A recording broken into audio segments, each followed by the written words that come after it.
इन्होंने करा प्रमुख सचिव को फोन, प्रधान जी ने, मैंने भाई साहब सीट निकलवाओ, 300 सीटों से मतलब वो रही। फिर उसके बाद दोबारा रिकाउंटिंग हुई, फिर उसमें 278 वोटों से जीते हो।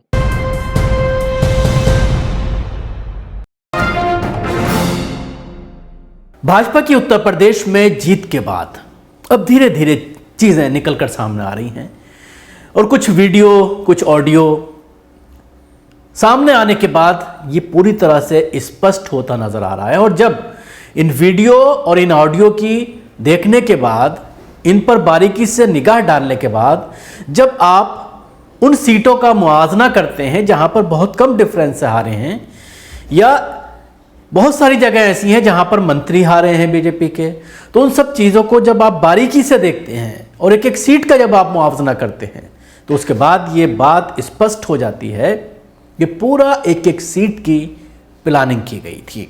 अब से थोड़ी देर पहले उत्तर प्रदेश में जिस तरह से स्वामी प्रसाद मौर्य बीजेपी छोड़ करके समाजवादी पार्टी में आए थे, वो अपनी सीट भी बचाने में नाकाम रहे और कहीं ना कहीं यह मैसेज देने की कोशिश की बीजेपी के जरिए, और बाकायदा उसको लेकर के, उनको लेकर के मीम्स भी बन रहे हैं सोशल मीडिया पर, और लोग मजाक उड़ा रहे हैं और ये कह रहे हैं कि बीजेपी छोड़ने के बाद शायद उनको अब यूक्रेन का राष्ट्रपति बनाया जाए।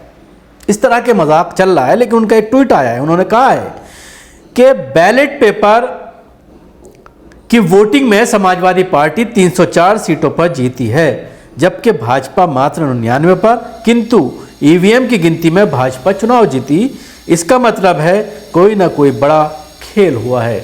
और जो इस तरह की बातें किसी बड़े नेता के जरिए कही जाती हैं, तो उसके बाद कहीं ना कहीं उसका कोई साक्ष्य होता है, उसके लिए कोई ना कोई बुनियाद होती है जिसकी बुनियाद पर इस तरह की बातें कही जा रही हैं। एक ऑडियो सोशल मीडिया पर काफ़ी वायरल हो रहा है सुबह से, जिसमें एक बीजेपी का कोई कार्यकर्ता किस तरह से ये कह रहा है कि देखिए हमने बहुत सारी सीटों को कैसे मैनेज किया। इस ऑडियो में सुनिए। फिर मौसम भाई साहब 1,500 से जीते, और फिर अशोक राणा जी 206 वोटों से। 206 वोटों से? हाँ, बताओ। और नेहटौर विधायक जीते 278 से। और वो जब जीते, जब सुशांत जाके खड़ा हो गया वहाँ ओम कुमार के यहाँ, अंदर ही घुस गए थे हम दोनों। जब हम जीत गए तो मैंने विधायक जी, मैंने दोनों सीटें तो निकलवाओ। तो विधायक ने कहा चलो अब क्या, हमें करना क्या। तो सामने नेहटौर की वो हो रही थी, तो उसमें घुस गया नेहटौर। ओम कुमार उस टाइम परेशान, 300 वोटों के पीछे। इन्होंने करा प्रमुख सचिव को फोन, प्रधान जी ने, मैंने भाई साहब सीट निकलवाओ, 300 सीटों से मतलब वो रही। फिर उसके बाद दोबारा रिकाउंटिंग हुई, फिर उसमें 278 वोटों से जीते हो। अच्छा, पहले कमलेश का कह रहा है तो हारी हो। देखा आपने। और इससे पहले एक और ऑडियो आया था अखिलेश यादव ने, जिसको ट्वीट किया था, और उसमें किस तरह से ये बताया गया था चुनाव अधिकारी के जरिए कि जब वो वोटिंग करा करके मशीन को पैक कर रहा था, उसको सील कर रहा था, तो उसी वक्त मशीन बदल दी गई। और उसने ये कहा, ये दावा किया उस ऑडियो में कि 100% बीजेपी ही आएगी, जब स्ट्रांग रूम पहुंचने से पहले ही ईवीएम मशीन को बदला जा रहा है, तो नामुमकिन है कि बीजेपी ना आए। स्ट्रांग रूट में जब पहुंचेगी तब ना, अगर उसके पहले ही आपका ईवीएम निकाल लिया गया, तो आपको 2 ईवीएम उसके पहले ही दे दिया गया, तो यहीं जमा करना है, क्या करोगे आप? हमारी जगह आप होते तो क्या करते? अच्छा, ऐसे सब जगह हुआ है? हर जगह, हर बूथ पे हुआ है। हाँ, हर जगह नहीं, हर बूथ पे हुआ है। जो बीजेपी का वोट पड़ा हुआ है वो उसमें लाकर रख देंगे उसको।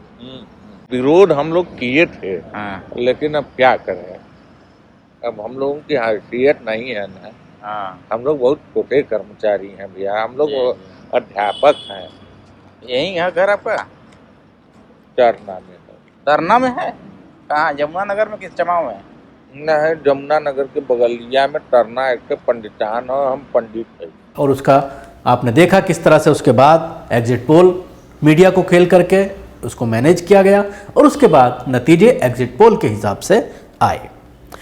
अब जो सवाल ये खड़ा होता है, स्वामी प्रसाद मौर्य जिस तरह से कह रहे हैं, या इस ऑडियो में जो आपने सुना, पहली ऑडियो में, उसमें आपने जैसे देखा कि वो ये कहता हुआ नजर आ रहा है कि धामपुर की एक सीट का जिक्र कर रहा है, जिसमें नईमुल हसन कुछ ही वोटों से हारे हैं, 200 कुछ वोट से हारे हैं।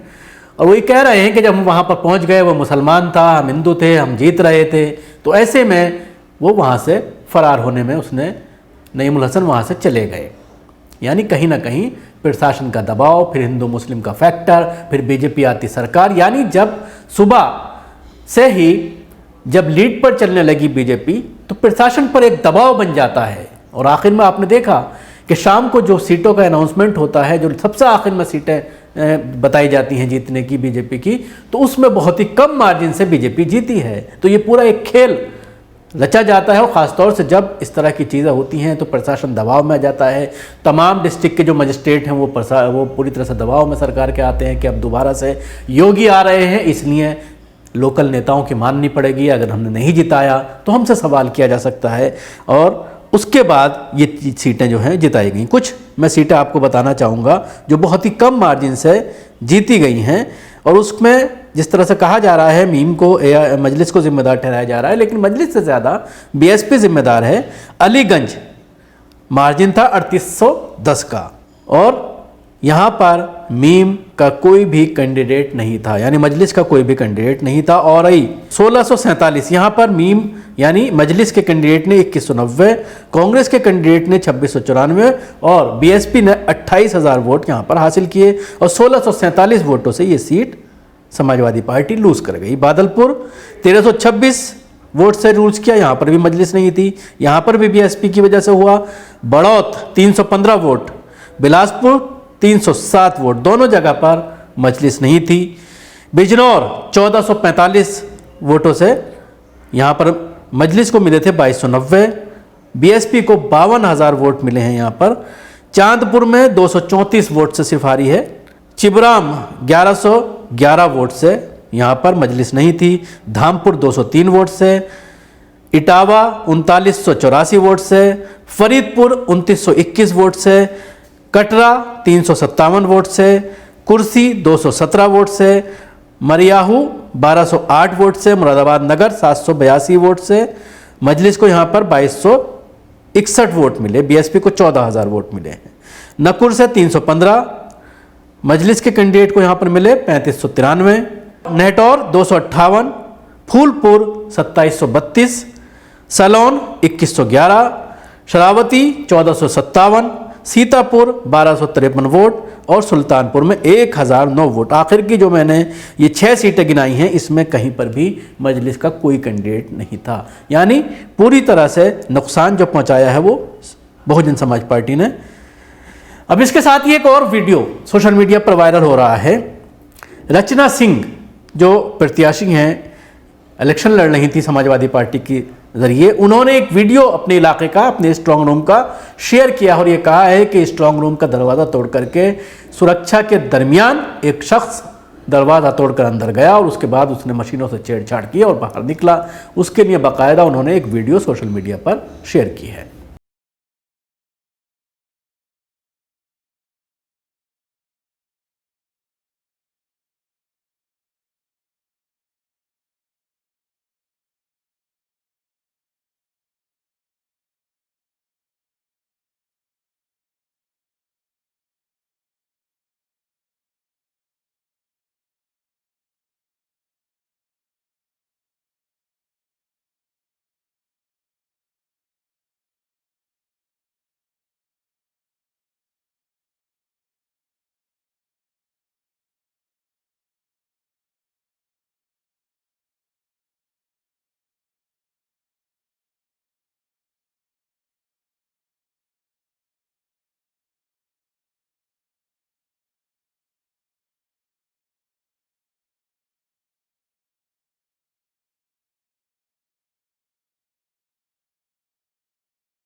देखा आपने इस वीडियो में जिस तरह की चीज़ नज़र आ रही है, और जो दावा किया जा रहा है कि उसके बाद बहुत ही कम मार्जिन से वो सीट हार गई, और इस तरह का दावा कई जगहों पर किया जा रहा है।